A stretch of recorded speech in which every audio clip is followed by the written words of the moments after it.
আসসালামু আলাইকুম। গরুর মাংস দিয়ে আজকে আমি অসাধারণ একটি রেসিপি তৈরি করে দেখাবো। সামনে কোরবানির ঈদ চলে আসছে। আপনি চাইলেও এরকম একটি রেসিপি তৈরি করে বাড়ির সবাইকে খাওয়াতে পারেন। তার জন্য আপনাদের প্রয়োজন পড়বে ফ্রেশ মাংস, যেটার মধ্যে কোনো চর্বি বা হাড় নেই। তারপরে মাংসটা আমি যেভাবে কাটতেছি ঠিক এইভাবে আপনারা কাটবেন।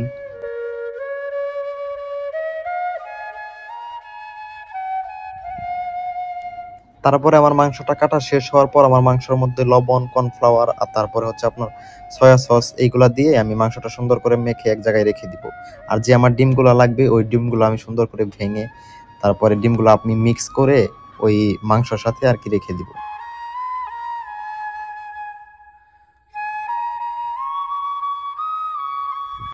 তারপরে একটা প্যান আমি নিছি, নেওয়ার পর ওটার মধ্যে তেল দিয়ে দিচ্ছি। তেলটা গরম হওয়ার পরে আমি যে মাংসটা আছে ওইটা আমি দিয়ে দিচ্ছি। মাংসটা আমাকে কিছুক্ষণ ফ্রাই করতে হবে।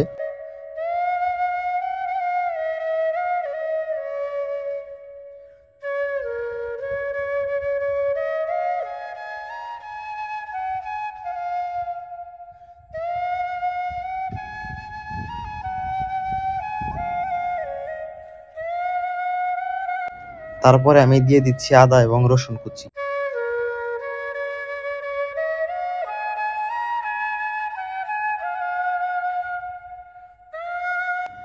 আদা এবং রসুন কুচি দেওয়ার পরে আমি কিছুক্ষণ এটা ফ্রাই করব।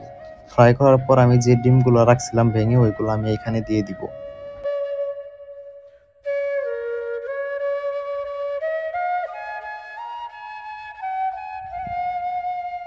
যেহেতু কুরবানির ঈদ চলে এসেছে, তো পরবর্তীতে যাতে আর এই ভিডিওটি খুঁজতে না হয়, আপনি চাইলে আপনার টাইম লাইনে ভিডিওটি শেয়ার করে রাখতে পারেন, যাতে পরবর্তীতে দেখে এই রকম একটি অসাধারণ রেসিপি আপনারা তৈরি করে বাড়ির সবাইকে খাওয়াতে পারেন। ভিডিওটি কেমন লাগলো অবশ্যই কমেন্ট করে জানাবেন। ধন্যবাদ।